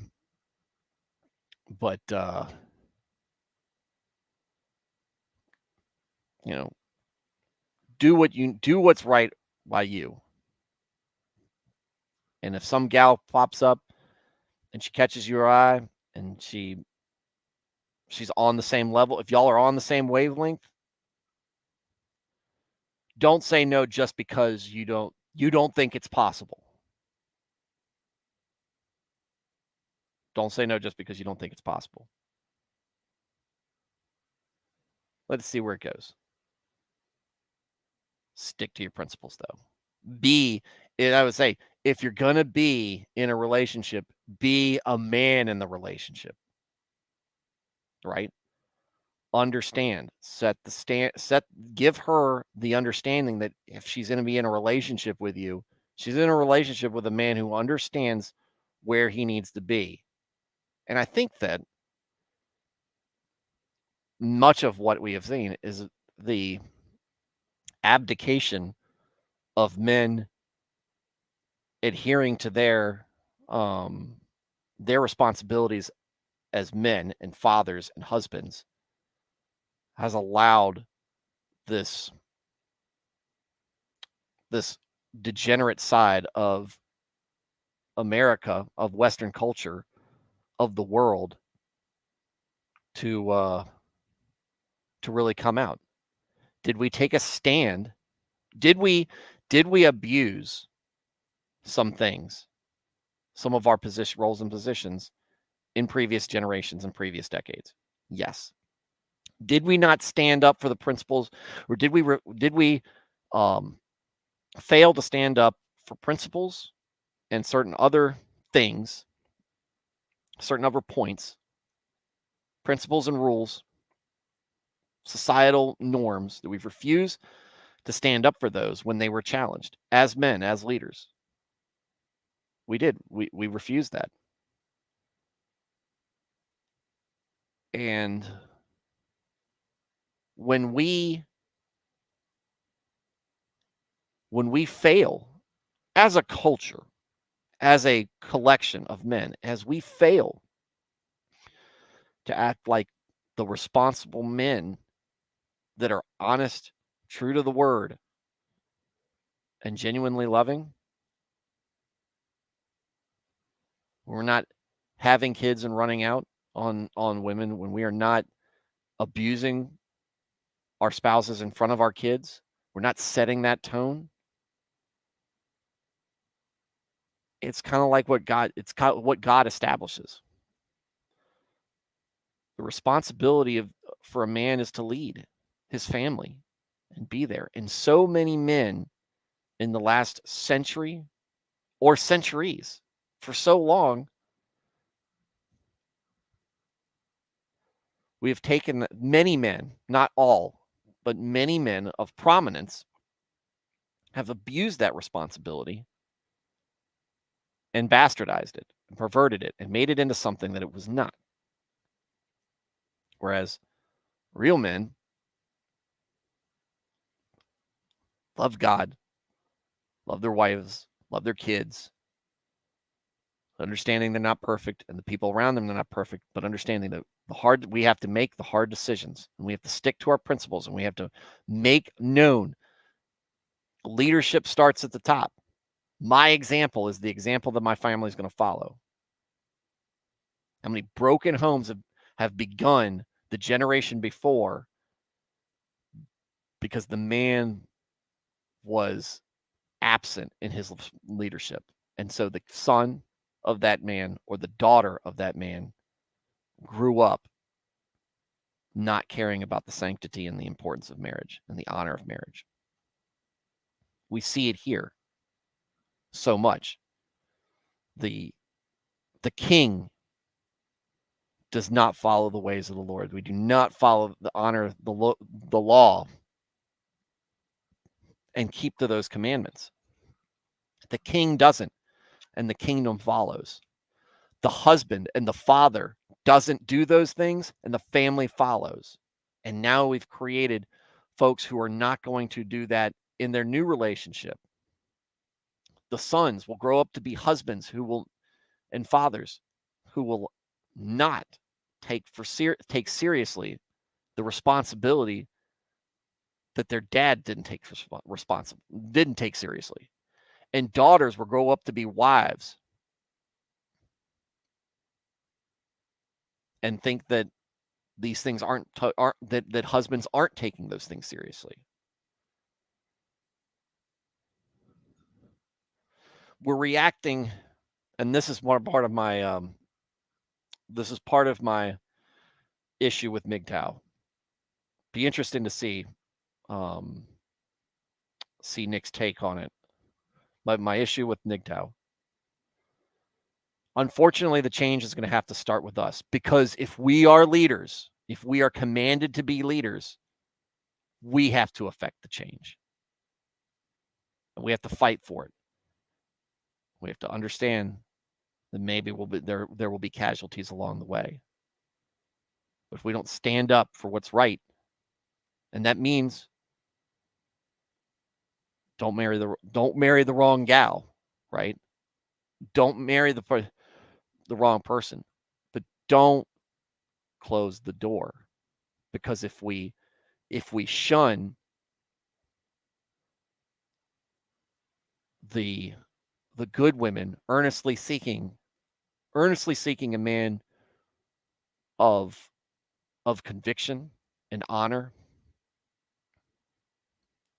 if we shun women just because we lump them in with the bad ones, then we are depriving two people of honor and virtue and faithfulness to God. We're depriving two of them from continuing a new line and setting the example. It starts with us. That is the weight that has been placed on us. And that's what I said to the women. Oh, we can do this too. And that's not what your calling is. Not a man's calling, and a man's calling is not a woman's calling. What is unique to women is beautiful, and what is unique to men is let's say beautiful. I wanted some other more masculine description on it. It's heroic. I don't know. Righteous. I don't want to. When men are men and women are women in the way that God designed, you have a beautiful thing. And we have to, and I think much of your attitude, Emmanuel, is correct. I need to get right with myself. I need to do my thing. I'm just a regular guy, just trying to do my thing and be successful and do right by God. That's a great foundation to be. And I think that when you're doing that and you're confident in that,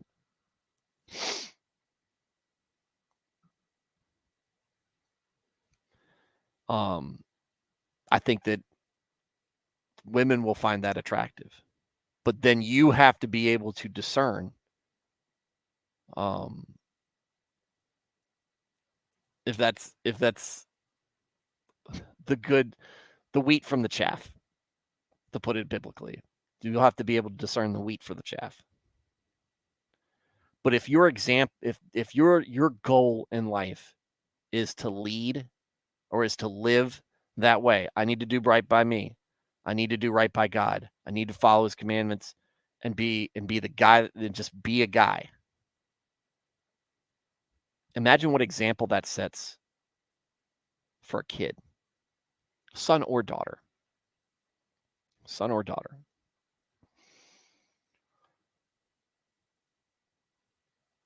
So much. You can't help the bad eggs. Hezekiah couldn't keep the bad egg from happening. And that's the one sad thing.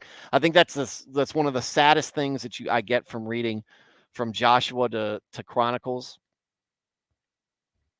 is how many sons failed, just went the other way from their fathers. And I don't know if that's the cycle of hard men creating good times creating weak men creating hard times. I don't know how much of that cycle is that. Reading this stuff scares me that my son, might turn to wickedness if I try to guide him in righteousness. But what I've seen with my eyes in churches, ultimately, we all are responsible. We have to make our own decisions, and we're responsible for our own actions. But what I've seen is a lot of men who try to come by life honestly have kids that kids who appreciate that, right?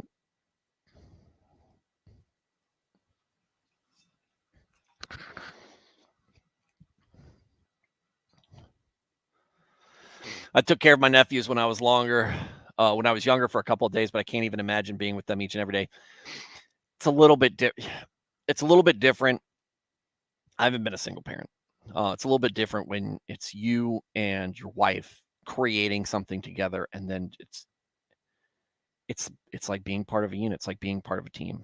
And that's why I'm getting my doll. Blaine, who went to go stream, and like I said, guys, check out his channel if you like anime at all. He's hilarious. He's got a great channel. Blaine says, "I went caveman. You date me. You date me now. Wife later. This will be 10 years married, 16 together. That's 6 years. Me and my wife dated for a year, but we knew each other for many years before that." Nico, is born again virgin a thing? I heard it first time here. No. But the mentality is still there. You can't just you don't get to use the excuse, well, I already gave into this sins once, so there's no sense cutting it out of my life. It's not how that works. Don't do that.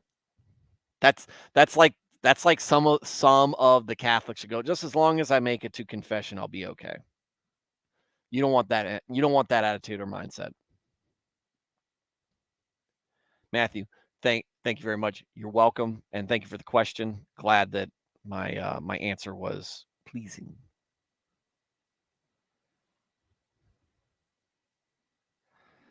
Born again virgin is in Christian Virginia. Yeah, that's the thing. Stop. Again, one of the things that I had to learn the hard way is that I had to create the life I want and not be passive to this world. Yes, you will be. Look, sometimes the best way to come to that is through the hard way.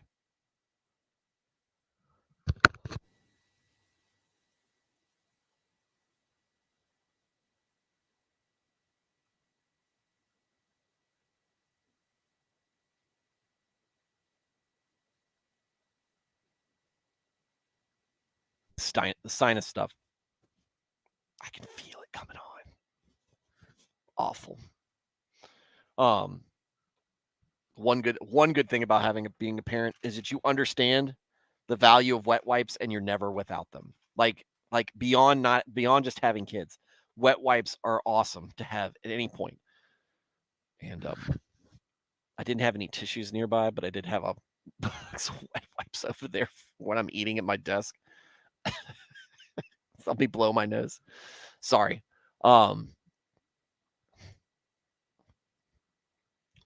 My pastor this weekend on Sunday for the sermon, he was talking about he's lived a very sheltered life, right? He grew up pastor's kid, grew up, baptized at 9 years old, gave his life to Christ, credo baptism. That's where I am, Anabaptists. Went to Christian college, immediately went into ministry and came to this church. And he's a dad now with two very young kids.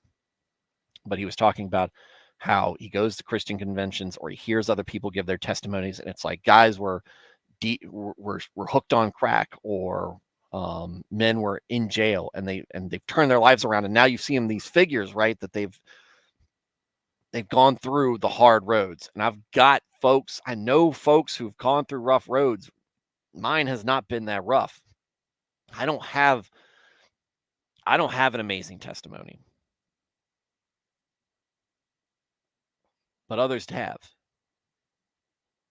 And Emmanuel, maybe yours is right there. You had to learn the hard way that I have to create the life I want and not be passive to this world, because if you let the world happen, then you won't have any power to prosper in life the way God wants us to. And like I told my mom, why would I date a woman, build the life I want to have, and trouble away because she's not happy? Precisely. Well, we'll talk. Wait until we get to Hosea, wait till we get to the book of Hosea. But again, it's the best way is I haven't found a woman who has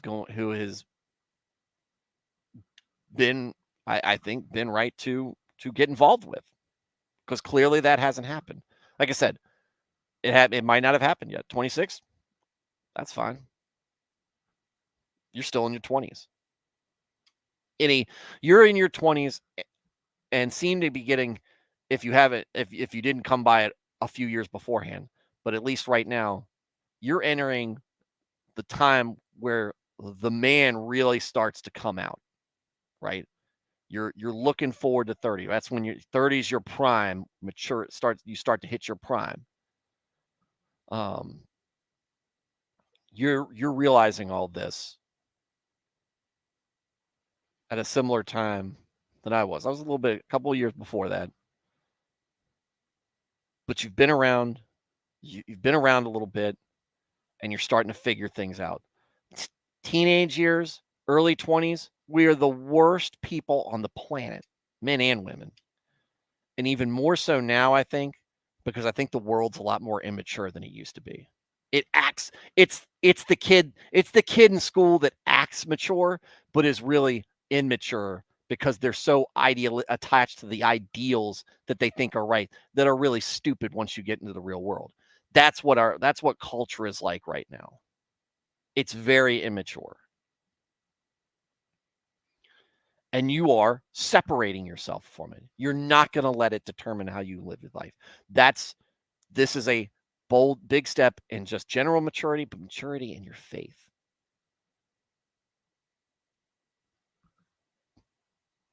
But if you think about it, you've only been, really of an age to mature to have mature relationships for what? 7 years? 8 years? That's not that long of a time. So, and I mean, I remember when I was 23, I thought it had been eternity. Of course, I was a very lonely person, but didn't realize what I had around me. Matthew said, work can be a mistress as well. Some harm like running out. Some harm like running out, in my opinion. Yeah.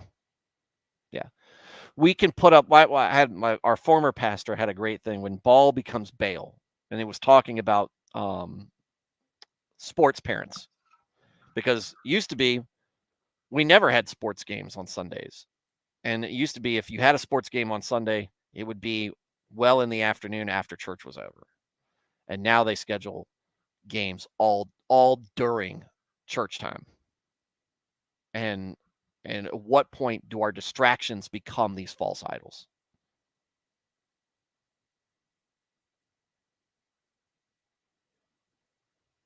When do our distractions become idols to us? And I think that's what, again, and I think I talked about this earlier. I think that's the great thing about what a good example Lent is, because we're cutting that stuff out. I picked something easy, something relatively easy. Social media. I got a million notifications and I want to see what everybody has to say, but I haven't clicked on them yet. So I'll be okay. Video games, that'll be difficult. If there's something that is not God related or holy, righteous, or something that does not further the further God and isn't an absolute necessity for life, if you can't give it up for 40 days, or if you don't feel like you can give it up for 40 days, maybe you need to work to get to a place where you can. Like I said, video games, maybe I'll do that next year for Lent. That'll be tough. I like playing video games. It's a good pastime for me. Maybe I'll read instead. In fact, guys, try to hold me to that. Lent next year, give up video games. Start picking up all these Warhammer books that I've been collecting, and I've read about half of them. I got to read the other half. So we can lead people if they are willing to follow. Our job is to lead. If they're not going to follow, look, and I know, Emmanuel, you weren't on the stream, and most people weren't.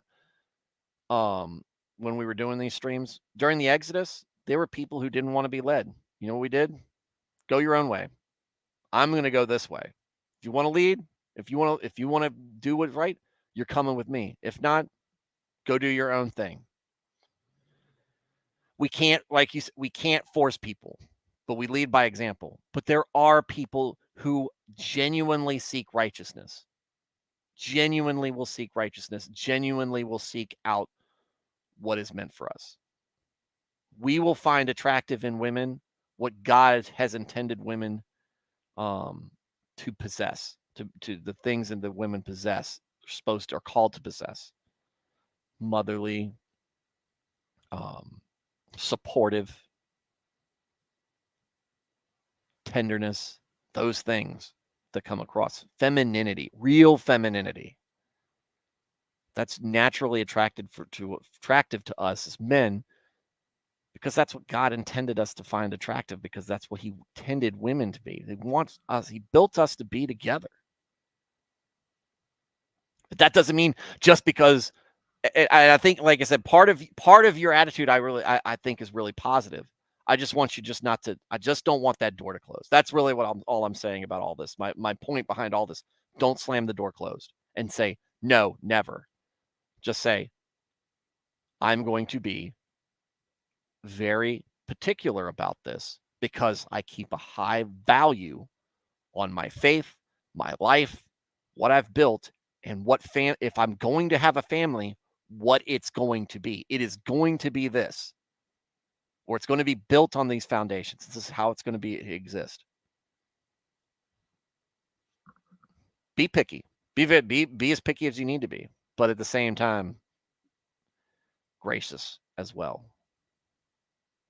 You know, understand that someone that someone may have come to the same place, and so some lady may have come to the same place in her head at 26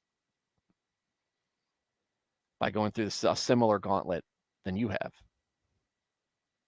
Again, I'm glad that you have faith in humanity that I've lost a long time ago. I'm genuinely glad I can learn from you to slowly gain faith like this, because I know I changed part of myself. That's part of you that is recognizing that. I don't have a lot of faith in humanity. All you have to do is read the book to understand that faith in humanity is not, it's not necessarily a good thing. We, when left to our own devices, are difficult and sinful and just destructive. I do have faith in humans, the individual. It's kind of like Men in Black. I've used a lot of TV references or movie references tonight. People are stupid. A person is smart. Let's be so again, I get and understand, especially these days, because I'm not living it and hopefully never have to deal with the way society has degenerated in the last 15 years. To be more discerning than ever because of the pitfalls out there. You're walking through a minefield, right? You got to be discerning. You've got to be careful. You've got to watch out. That doesn't mean you can't make it through. But I think that, but God, you got to understand, God loves us in spite of our flaws. He doesn't love it when we reject him.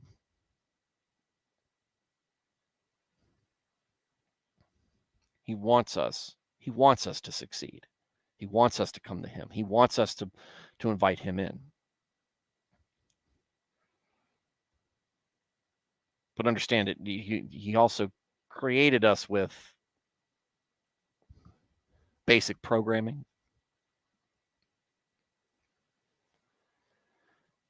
Anyway, part of myself, if I need to become a true man of God, hey, you just got to try. MR, sorry I'm late. Hey guys, I'm late. Sorry. Don't apologize. We're going on 2 hours. We're going on to January. So, and I'm trying to keep up with this chat. It's good. This is good conversation. This is great conversation. Emmanuel, yeah, because I can willingly say I've been very passive with life, but like I told myself, no more. I need to do right by God and by myself. Like, yeah. Me too. Even after I was married. After I was having a kid, after I had a kid. Because I can genuinely say, I know that there's a lot of, hey, you're a good man, save me from all the kids I've had, and that I can say kick rocks, because that's what most women are trying to put on me. Well, yeah.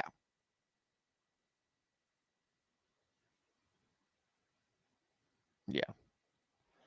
But also understand, some women may have been through their own hardships that don't involve, you know, serial dating and a high body count either. They're out there. I mean, there are. I mean, I know some, even my age, or a little bit younger. But I know there's trad women out there, or they're just more, just average women out there who would love to find a guy who is positive and will lead in a way that is that they desire. Plus, I've been either a loner to becoming an alcoholic and see what a messed up I've been and changed my life. Yeah. Yeah. Again, going through that gauntlet, I'll say this, and this is something I was thinking of earlier when I was talking about other things that was popping into my brain. Enjoy the Dick Show for what it is. It's comedy, satire, and also some takes on the world. Temper that with episodes of Duck Dynasty, right? Because remember, you're in an echo. Remember, with the Dick Show, a lot of times you're in an echo chamber with people with folks who are like-minded and in similar situations.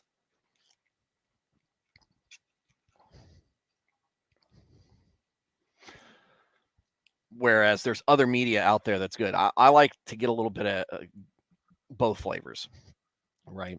But the one thing I like about the only good reality TV show that's ever existed has been Duck Dynasty. It does a great job. They end every episode with prayer. Families with having dinner together and enjoying prayer, and they love each other. Phil Robertson has a testimony. The man Terry Bradshaw was his backup quarterback in high school, right? The man had a lot of success early in life, and he was abusive and absent and adulterous to his wife. And she kicked his ass. And he got right with God.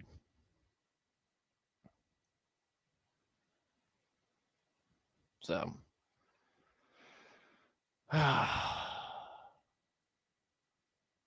and then built that, right? Built that. That kind of that if you want hope in humanity, get some of that, and get some of that influence in your life as well. And I think Nick is part of that. 5 kids, homeschool them. Me and my wife waited for marriage, and we were both, that kind of stuff. Still involved in his faith, teaches people, is incredibly charitable. That's that other side. And that's part of the reason why I gravitate to that show so much as well, because it's temperance. It's both. You're getting a little bit of everything. Manuel, there's a road. Been there. MR, I sent you that link to the tickets on in the Discord. God has blessed me with wisdom, but I have fear of acting on my actions, being passive and not living in reality. I want to change for the better, and that's one of the reasons why I'm here, because I have peers to learn and to follow the examples left to me. I'm thankful to God that each time he leaves people that I can learn and take action as the men in front of me. Yeah. I mean, I'm the same way, right? There are men, my elders at church are men, and there are other folks in my church and in life that I have a deep appreciation for the example that they give. Even me in middle-aged have a road to go. Good friend of mine, he's only a few years older than me. He's been a judge for several years. He was the youngest judge in Virginia when he was selected for his judgeship. He is a man I have an immeasurable amount of respect for. Because being just a little bit older than me, has many things in his life together and has endured a lot of challenges to test the leadership of a man. And while it has caused him stress in his life and some heartbreak and heartache,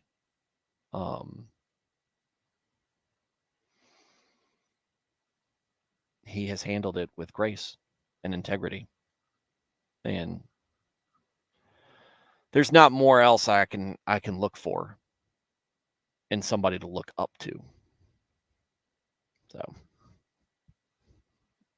and that's part of fellowship. That's part of the great thing about fellowship is that, we're all kind of bonded. We've all got our strengths and weaknesses. We've got our youth, and we've got our age, and we've got our wisdom, and we've got our headstrong opinions, and we've got our idealistic ideas. We have our more sage takes.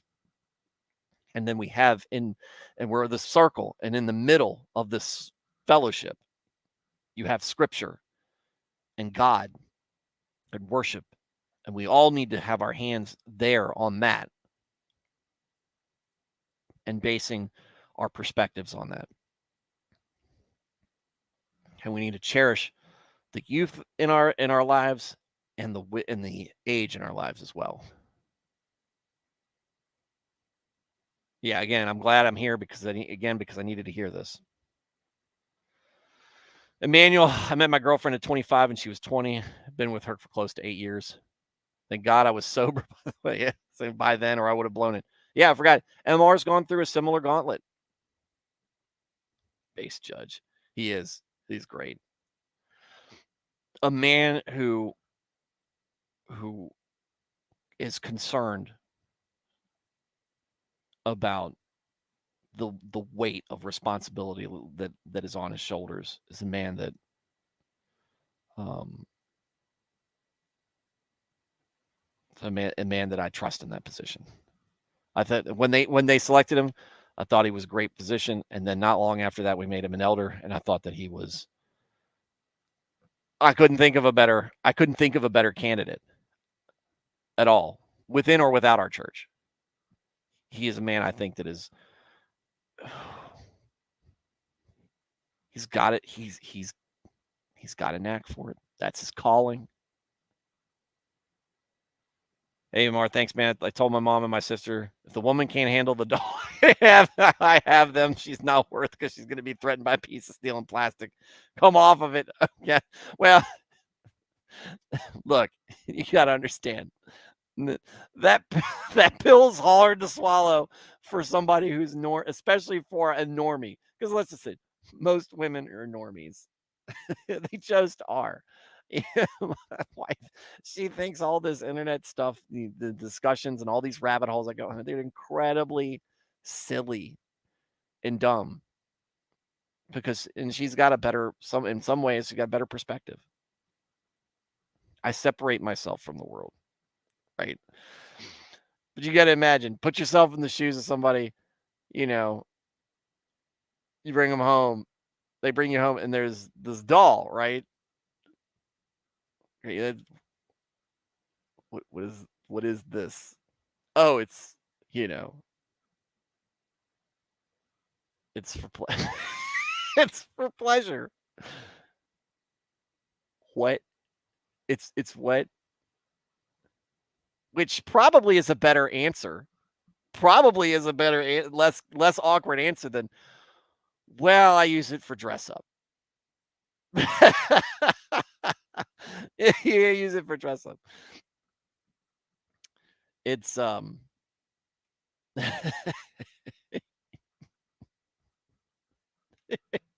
or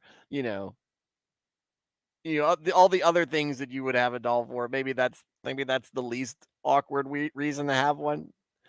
But still, it's it's a tough one to go down. I mean, like Exactly. Well, that's what I'm saying. Like if she's like, hey, come over to my place, and you're just hanging out, chilling in the living room, being chased, right? um, just wholesome time together, getting to know each other. But then you see this machine with a phallic end to it. Maybe it's gas powered, maybe it's electric, maybe it runs on propane. I don't know. I don't know about these apparatuses, but and you're like, is that what I think it is? Is that I mean, because it might not be, but what it looks like is a pleasure machine, right? And it was like, yeah, um, I don't know where I go from there, right? But again, her big thing, it's for me, is better than the answer that could be, it's for you. In which case, the answer every time is get out of there now. Ghost time.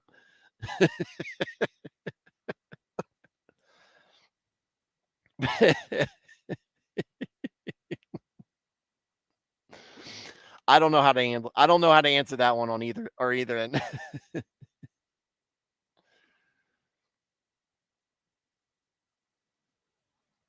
Whew.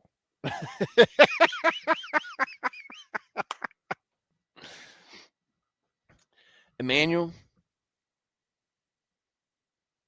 that's your thing, right? That's going to be your conversations to have. Just like I said, keep that door open, buddy, and don't lose. It's okay to lose hope in man. We're a fallen and broken race. We're a fallen and broken people, a fallen and broken society and culture, fallen and broken government. That's it, right? From Adam and Eve, we've been this way.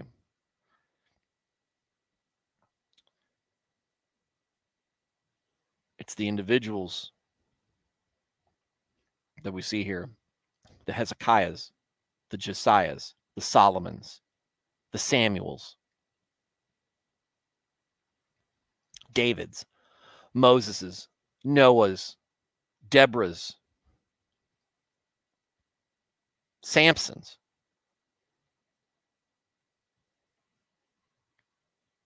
These are all heroes, but you can run into good people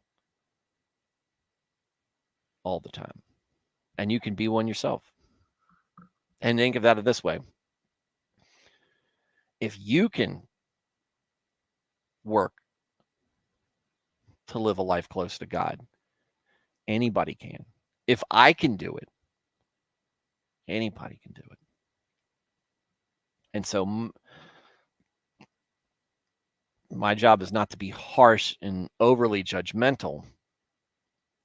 My job is to be aware and communicate to other people that it can be done. I'm just glad that I give people a laugh with my answers. Look, relationship stories, relationships perspectives are funny in general. A normal person is just somebody you don't know very well.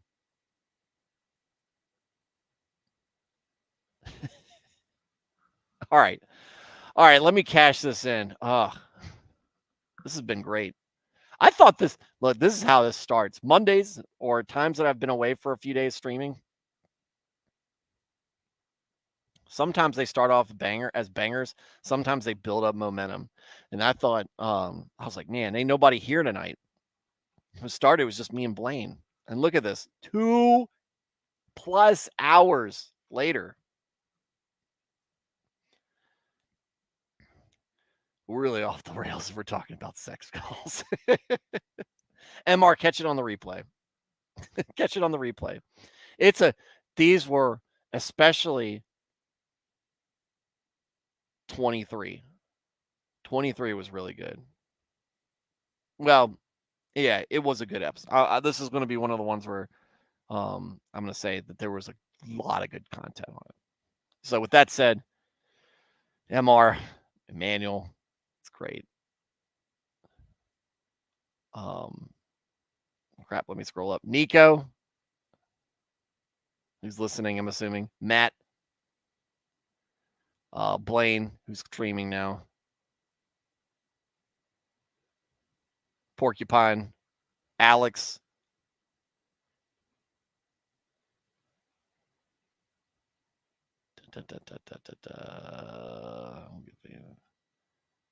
Texan Italian, Dresden.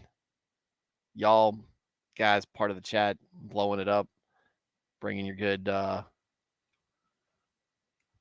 stuff, bringing your good comments. Thank you guys. Thank you guys for being part of the show. Because you are. Thank you for being part of the show. Thank you for being part of this community. For those who've just been watching, thank you for your ears. Thank you for your attention. Like I said, I hope I brought something entertaining to you, and more than that, something wholesome and holy in some way. And for anybody catching this on the replay, hey man, thanks for finding value in this. Just even though it's on the replay, and you got a lot of good content tonight, and some laughs, which is always a good thing. So all you guys have a very good night. See you tomorrow. If I'm okay, my nose is starting to run on again.